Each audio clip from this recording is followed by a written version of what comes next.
Motos Battle League, Ambush 9. Nandito pa rin kami sa Pablo Resto Bar in Villar sa Las Piñas. Pangatlong laban ng gabi, magingay tayo para sa parating natin. Yo, syempre, dapat unang laban to, naging pangatlo. Late si Jules. Anong sasawagin natin kay Jules? Yan, syempre gusto ko magpasalamat sa Pablo Resto Bar and Billiard sa pagpaparam ng venue. Syempre kay Ian Angeles, Space Trade Force, kay Team Kaaway, sa Pinoy Boulevard, maraming salamat. Sa mga tropa nating brand, Big Daddy Apparel, sa MMXNN, sa Discarte sa Kalye, syempre sa mga tropang branded, Real Jokes, Hypebeat, Black Manila, Yo Production ni Direct, sa Shift Clothing, yan syempre. Sa Blacksmith Jewelry, maraming salamat din. Sa Sneaker Beast, sa Floodway House Slash, syempre maraming salamat.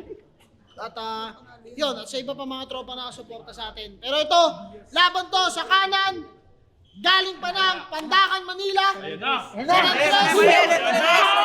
go! Para kay Martri. Yo, Martri nga pala, Necron Records, Pulurat Battle, Motos Battle League. Siyempre, shoutout pala sa kasama ko sa ngayon, nasa likod. Kay Shay Fernandez, kay Andre. At siyempre sa lugar ko, sa lahat ng mga San Andres, Ruid, Manila. Onyx Abileños, Batang Orebi, El Granada, at sa mga boss ko, Arlene, Ashley, Labino, Floyd Bukat, Jay Villanueva, at sa mga tropa nagpapasyal. Abia, Francis Gale, at sa mga fanatics ko. Batang Tagig, Batang Sema, Yes, Gale. Taba na shoutouts to. Sa kaliwa ko, galing ng Pinangoan ng Rizal, magingay para kay Poetic Jules. Shoutout sa asawa ko, sa Mel Griego, mga anak ko, Nico, Ayesha, Rien, mahal na mahal ko kayo, Tio Ato Tambong ko, Papi John Alistilio, Voice Overdose, happy birthday kay Shanti Gian, Casper Jabo. Yun lang, mamaya na iba. Happy birthday sa happy birthday. Tahimik lang. Toss kain kami. Nanalo si Poetic Jules. Pinili niya mauna si Martri. Unang banat para kay Martri, Ambush 9. Pakinggan natin. Yo! Poetic Jules, may nalaman ako sa'yo. Puki ng inamuan sa klap. Kung walang mag-aalaga ng anak mo, tangina ka, huwag ka na mag-rap. At ngayon gabi sa pagpunta mo dito, bakit mo pa tinagalan? Ganun din, kahit bali-balik ta rin, matatalo ka din naman. Motos game! Yo, ito na ba si Poetic Jules? Tamang-tama kasi mukha mo pa lang talagang epic dudes. Kaya ang sarap mo na lang ipasok sa mini cube. Tapos dalhin sa tuktok ng bangin, suntukin. Tapos isyub. Papakawalan kita ng mga letra na parang Glock na automatic. Di mo kayang habulin na parang bullet train. Ikaw dito matatragic. Ikaw dito magpapanik. Pagkat di mo wakalain. 1997 unang lapag ni Master Glock 9, siya yung may pinakamalinis na rap na matulin. Kaya shoutout sa'yo, Idol Master Glock, sinagip mo dati ang musika. At sa sobrang pangit mo, natakot yung anak ni G-Wise. Sa kanya, di ka pumabor. Laruan kasi yung gusto ng bata, hindi buhay na dinosaur. Kasi sino ba namang hindi matatakot sa buhay na dinosaur? Kasi ang masalubong mo yun ang saklap. Pero matalino din anak na G-Wise, no? Alam niya yung dinosaur na Triceratops. At baka mag-rebat, sabihin, siya yung dinosaur. Kaya lalamunin ko na to. Himala, di mo yun magagawa. Dahil nung panahong malalakas pa kayo, di pa binubuhay ng Diyos ang tao. Kaya walang silbi kahit malagad sila pa ang taas. Dahil hanggang imaginary na lang kayo na parang sini sa palabas. Yo! At inutusan daw siya bumili ng napkin sa tindahan. Habang yung kalaban niya, walang dalaw na inaasahan. Fuck you! Yun ang buntis mo nga asawa mo, sabi niya sa akin, yun yung malaki niyang kasalanan. Kasi pinikot mo lang asawa mo. Gumawa ka ng mahika. Gumamit ka ng gayuma para sa'yo maakit siya. Pero ganyan na ba talaga mga galawan ng mga desperado sa pag-ibig para makuha agad gusto nila maglalagay ng gayuma sa pagkain o kaya sa tubig? Mga bullshit! Oo, maraming ganyan na nangyari. Mga ginayuma sila. Pero after 1 year, wala rin nangyari kasi yung gayuma expired na. Kaya round 1, tinira ko yung nakakatakot niya na muka at panggagayuma mo ungas. Sobrang tigas mo kasi gago na parang aso na binaril ko sa labas. Pero sorry dahil sa akin nagkatama ka ng wagas, dahil nagkamali ka ng binangga dahil sa kalsada, ako yung armadong madahas. Iyan.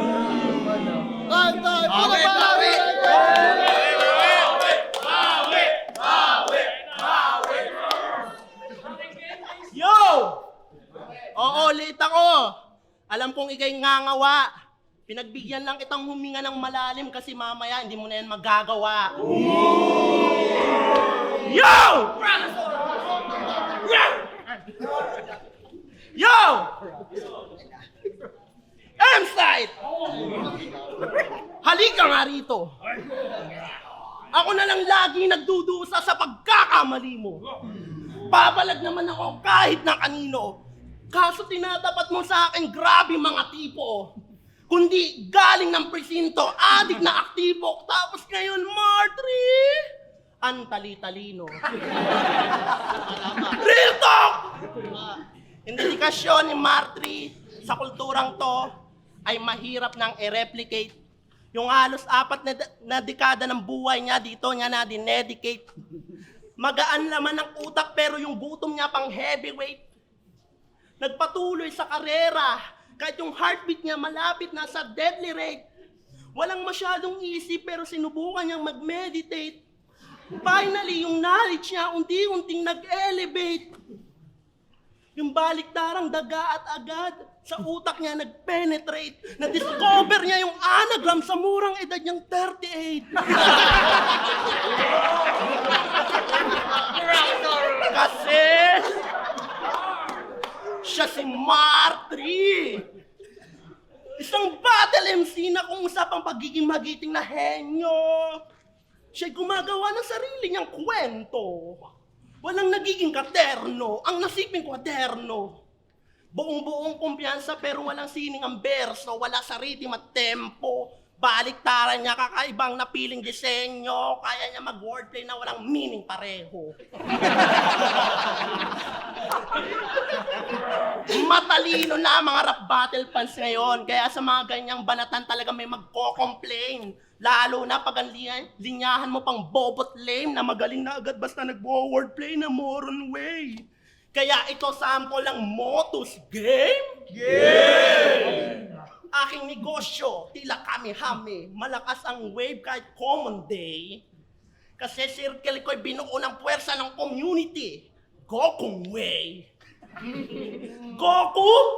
Gokong way? Mogul.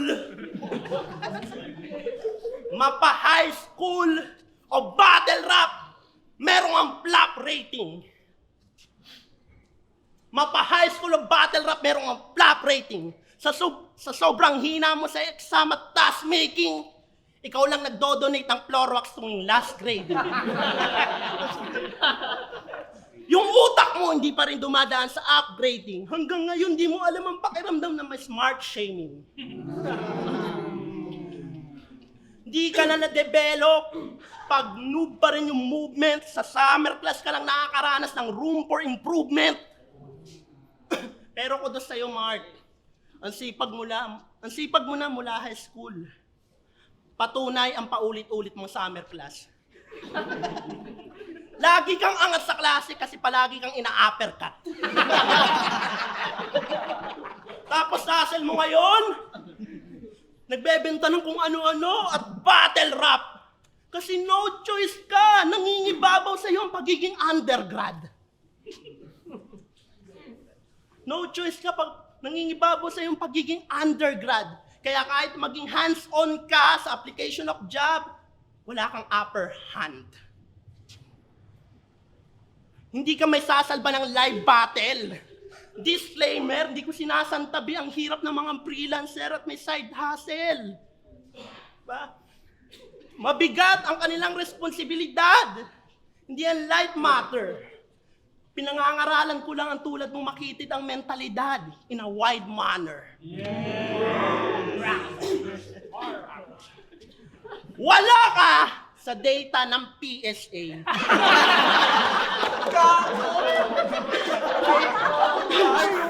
Ang pagiging undergrad naka-imprenta na sa iyong DNA. Kahit may side hustle, hindi pa rin yan permanent in any given day. Ikaw ay undergrad na hindi nakaranas ng live with pay. Kami na mga nasa professional sector, yung insurance at benefit ay kabilaan. Yung paghihirap namin ay may pakinabang. Kapag nadedo kami ng biglaan, yung kabaong at libing may katiyakan. Sa'yo, mamaya pa lang pagkatapos ng ating laban.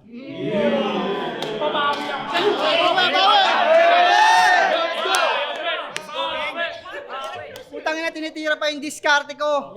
Sa diskarte mo. Putang ina yung kinikita ko, mas malaki pa sa'yo. Tapos biruin nyo, putang ina. Ano ka ba? Tolonggis ka ba? Putang ina to, yung mga rice mo, tulog sila.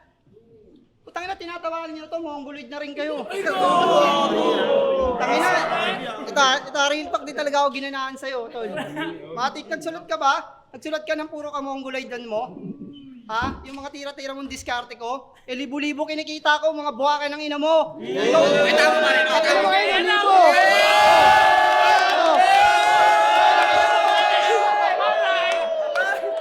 talaga ako ginanaan dito.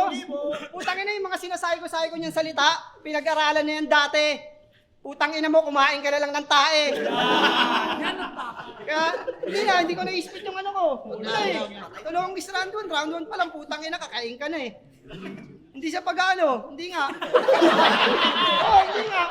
Tinamat na ako, rito. O, game na? Game! Round 2 galingan mo, putang ina mo, sasapain kita. Huwag naman.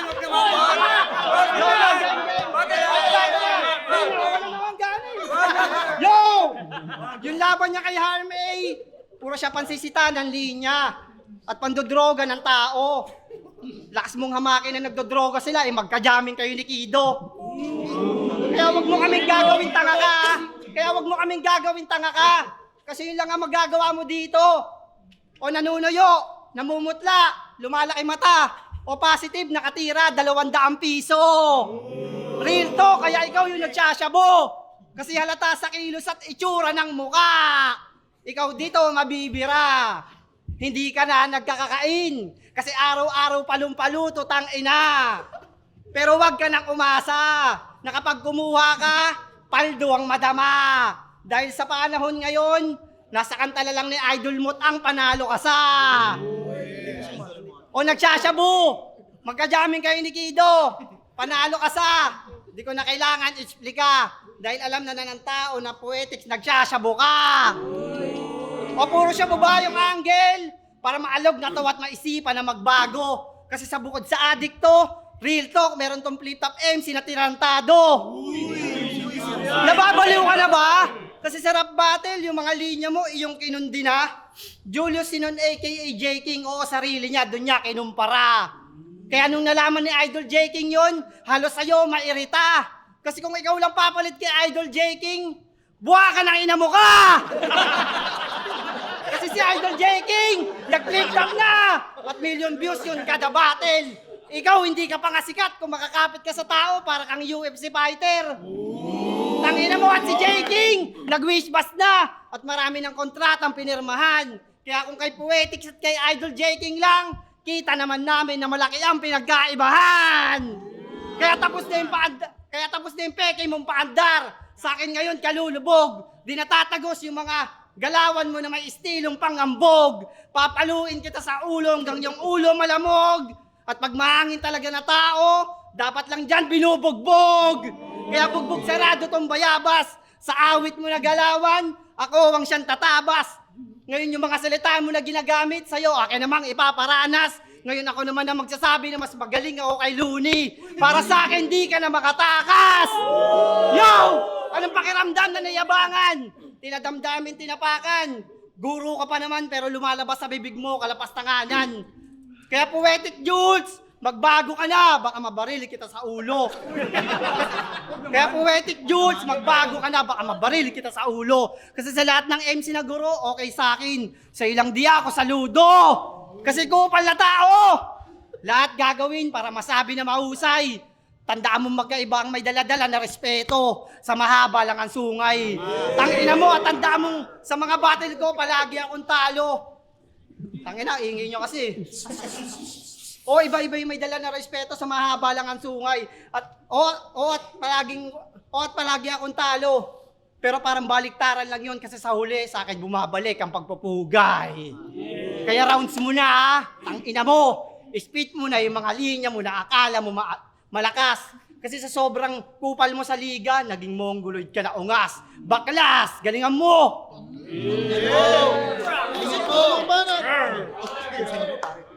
Yo! Hindi na ako magre-rebat. Partida na yun, pare. Okay. Pansinin nyo ang timeline ni Mr. Martry. Puro meme at pagmamahal posting sa FB niya nagkakalat. Hayok na hayok magmahal pero usapang politika nonchalant. Nasa sirkulo ng hip-hop pero yung mindset di mo man lang na-adapt. Kung kailan walang ganap, sakalang yung ganap na ganap naggaganap. Pero pag usapang kabubuhan, talagang grabe ang isip. Huling pinakailaman niya kalagayan ng Pilipinas, panahon pa ni Sunny at Philip.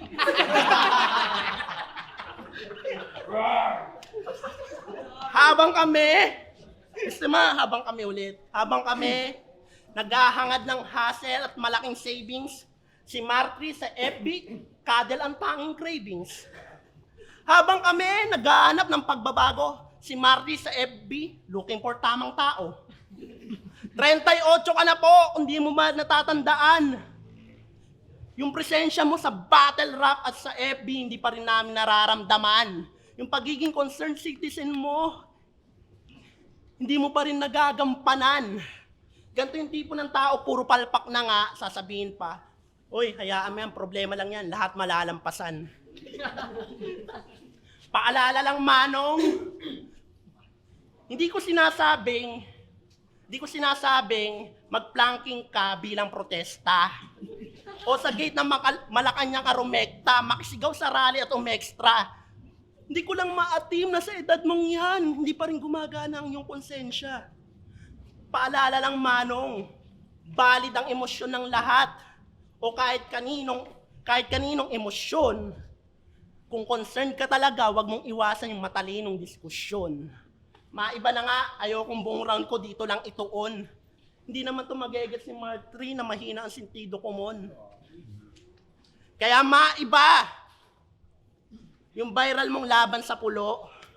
Habang rounds ni Pamoso, sumasabat to. Talagang daming sentiment. Wala sa lugar, yung pagiging squatter evident. Banu ka na nga, wala ka bang proper etiquette? Nagluwa pa yan ng candy kasi yung pag-spit daw rap battle element.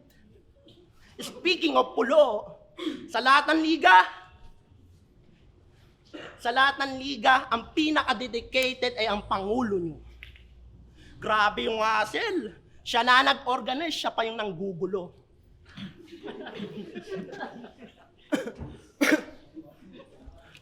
Kasi gusto ng Pangulo nyo, siya yung palaging in. Buti pa yung presidente ng Kuagaguan, matino kahit maraming meme.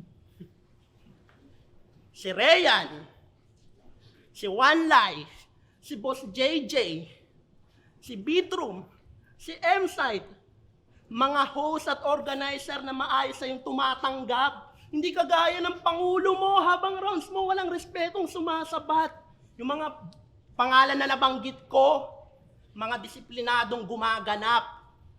Kaya yung FRBL, motos, laglagan, rap lines, ay patuloy pang umaangat. Hindi gaya ng Pangulo mo.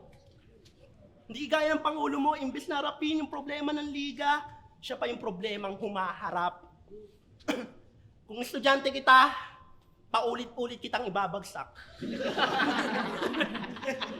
Pinaramdam kasi ng pulo na magaling ka, kaya papuri lang ang iyong tinatanggap. Pinapalakpakan ka nila, pero sa isip nila, yung palad nila sa mukha mo dumadampi. Ganyan talaga mga sugat, lalagyan ng asukal para pansamantalang matanggal yung paghapdi. Yung unwritten rule,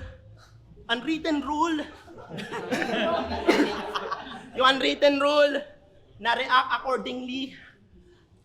Yung pulo, yung number 1 rule breaker. Malalakas lang ang katok ng audience nyo, kaya ka may room shaker. Yung bashers gonna bash ang kanyang natutunang code.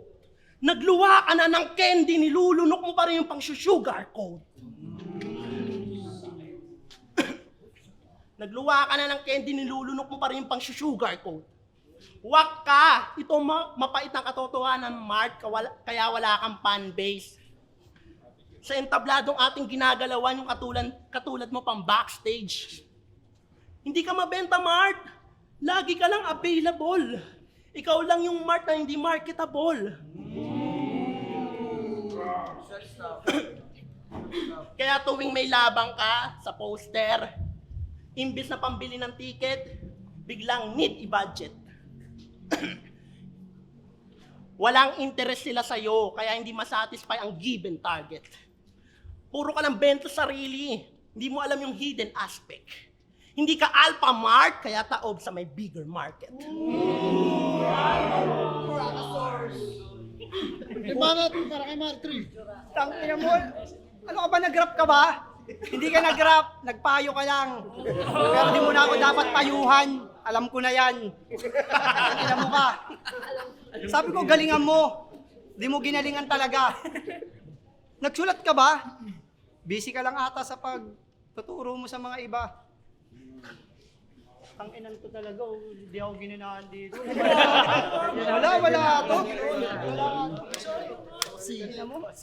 At ito, ba't ko pa problemahin yung problema ng gobyerno? Gago ka ba? Tangina, pinoproblema ko kung paano ako yayaman talaga. Tangina mo, sa mga gobyerno, yan na yan, huwag na kayo sumali dyan, di naman kayo magkakapera dyan. Lalo lang sila yung mayaman. Tangina. Game, baliktaran na! Eto na! Yo! Ito na yung round 3. Nabaliktaran na inaabangan ng mga tao. Kasi kahit baliktarin ko yung pangalan na Soren, walang problema kasi lalabas pa rin si Renzo. Yo, at para ka lang vlogger na Amerikano. At para ka lang vlogger na Amerikano na tinilongges ng bata sa Parola Tondo. Dahil pinakitaan ka lang ng tsaa, akala mo FG na nadamo. Tangina, at sa mukha mo, wait lang kasi. At sa mukha mo, tangina kasi. Damo sa damo. FG na nadamo. At tangina, at sa sagwa ng mukha mo, daig mo pa nakasolven. Kahit baliktarin ko yung pangalan na Benjo, walang problema kasi lalabas pa rin si Joben. Joben! At real talk, nagchat sa akin to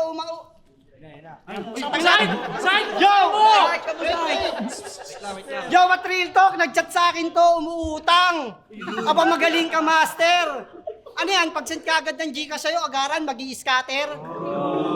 Tangina, baka nakakalimot ka, meron ng isang guru dyan na nalubog dyan, brother. After matalo niya ng 200k na nilaw niya, sinuicide na lang yung handle. Kaya wag ka na mag-scatter. Alam mo na. At may tira ako saglit. Sa bata ni Boss Sherwin na Tokmol. Ngayon papakitaan na kita. Ganito tunay magtang twist marmol. Yo! Di ko na malaman kung palalabas sa sakit na pinauso na walang katotohanan. Di ko na malaman kung palalabas sa sakit na pinauso na walang katotohanan. Gusto kong iwanan. Yo! Wala pa! Yo! Di ko na malaman kung paano lalaban sa sakit na pinausin na walang katotohanan. Gusto kong tapakan, gusto ko iwanan para nagiging pabasa, ibabalik na sa dating yaman. Dating agos, dating kalmado ng ambalos. Pero ngayon ay taghirap na dahil sa COVID pa na ba makakaraos. Sana'y matapos na para naman makabangon sa pait at hindi na sa madilim nakahapon. Walang isipin mo lang mabuti, may gumagabi sa atin na Diyos ay nandiyan palagi. Kaya walang silbi kahit pa may COVID dito sa Pinas, sadya na likas ang kanya lakas. Wala na pwede na sa kanya lumagpas, tuloy na maliwala, abutin ng mga tala tayo, yung mga makata, lahat tayo pinagpala. Yo! At Poetic Jules, sa mga pangalan, dapat meron kang alamin. Dahil si Yoyoy ay si Yoyoy. Kahit babalik ka rin! Si Yoyoy ay si Yoyoy, kahit babalik ka rin! At palasapol ko ngayon, o tila panderby. Kahit balik na rin ko yung pangalan na Virgie, walang problema kasi lalabas si Jerby. Jerby! At Poetic Jules sa mga MC, at Poetic Jules sa mga MC, huwag kang piling-pilingero kasi kahit balik na rin ko yung pangalan na Noli, walang problema kasi lalabas pa din si Lino!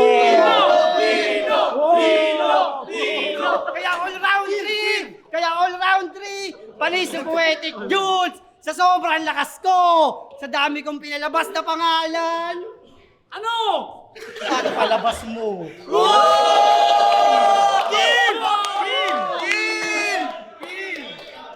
Round 3.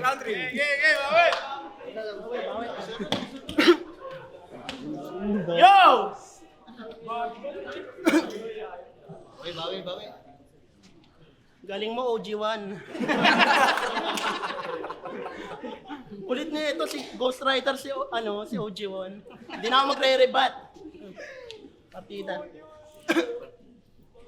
Alam niyo ba ang dahilan kung bakit wala pa yan asawa? Simple lang, ayaw pa ng kanyang mama.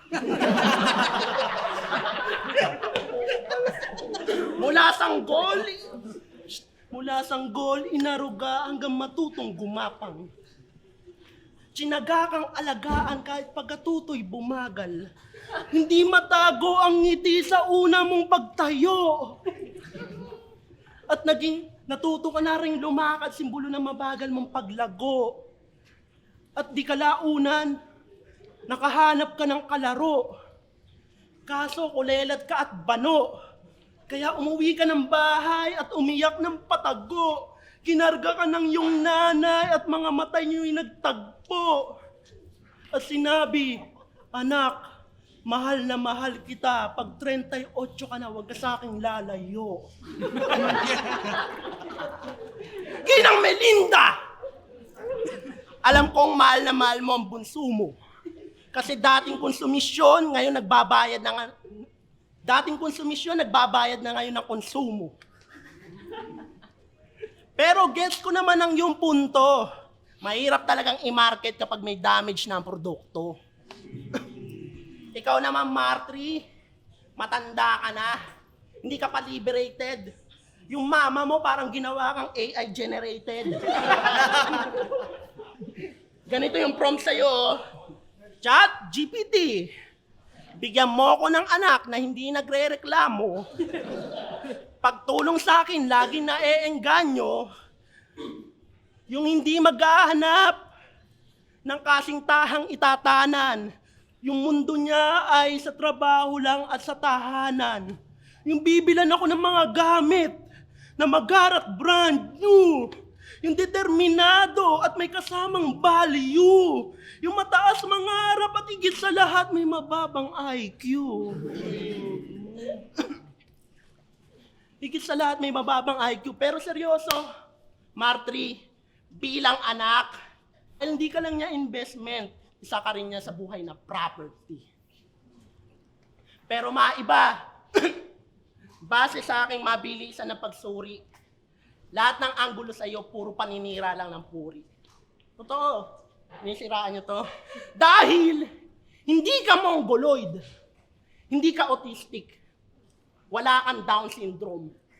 At ito'y formal na opinyon. Martri, ang pagiging bobo ay normal na kondisyon.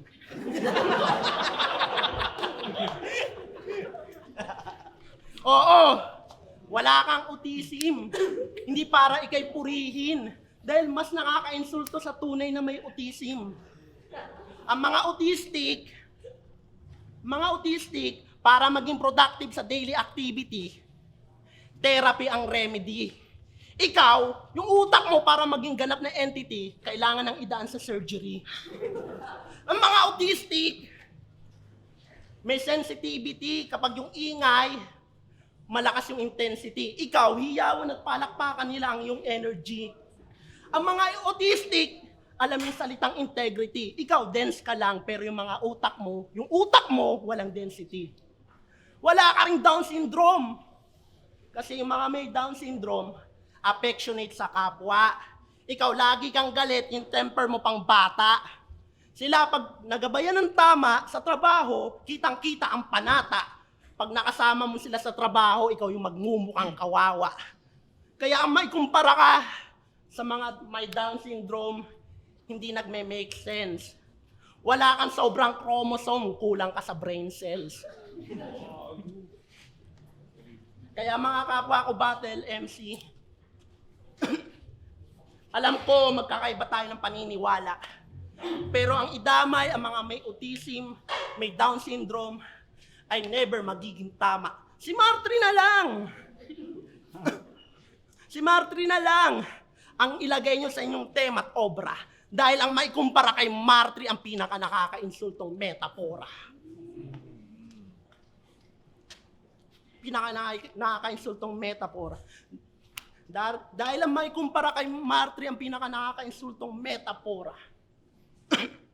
Oo, yung pangdidis sa katawan mo ay hindi part ng aking game. Walang panlalait sa timbang dahil wala naman akong bigat dyan na magi-gain. Walang payat angle dahil utak mo ang tanging lame. Dahil ang sariling kahiyan mo sa katawan ang pinakamatinding body shame. Oo, hindi ka katabaan, hindi rin katamtaman, pero di ko tinawanan dahil may mas nakakahiya kang kalagayan. Ang landas mong dinadaanan, ang rutang kailangang iwasan ng kabataan. Ang pagpapalaganap mo ng katangahan, ang tunay mong kapansanan. Ang pakiramdam mong magaling ka, ang pinakamalala mong karamdaman. Time. Magingay kung nagustuhan niyo yung laban!